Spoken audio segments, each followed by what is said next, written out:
Food Hunt with me kasi nandito tayo ngayon sa Cubao Expo para mag-celebrate na aming 4th wedding anniversary. So, let's go!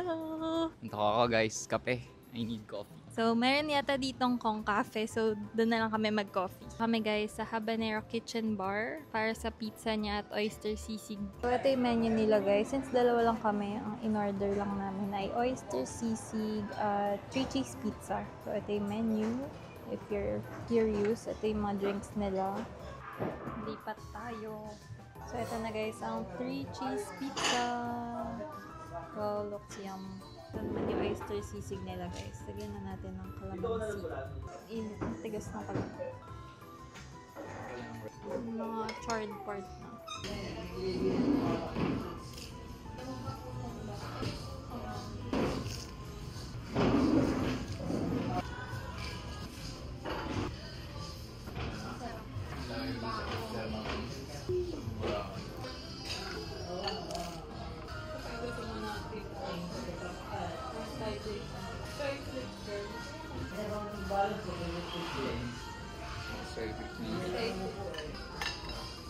Ganda ng sky! Mas maganda ka.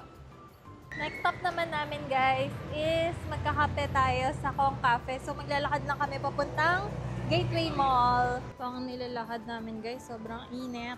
Init na init yarn. Buti dito guys, malamig na. And akit tayo sa second floor. After sobrang daming floor, Kong Cafe, nasa pinakatuktok. Di naman, nasa level 2. Per level 2 nila, 4 floors. Orderin natin guys yung bakshu. Cute na interior nila dito guys. Ayan, may mga merch pa. And ito, pasalubong ko yan. Meron pala dito. Here's the coffee guys. Ang order natin ay bakshu or white coffee. Uy, ayaw talaga ng takip. Hindi match. Ba't yun ito? Ang daming ice. Ba't frozen? Pero baka ganun dito. Ano, parang flirt. Ito yung may parang foam. So, masarap naman siya guys. Very similar. Pero ito ay ma-ice. Masyado malaki yung bitak ng ice. Pero okay naman. Sarap. That ends our vlog guys. Bye!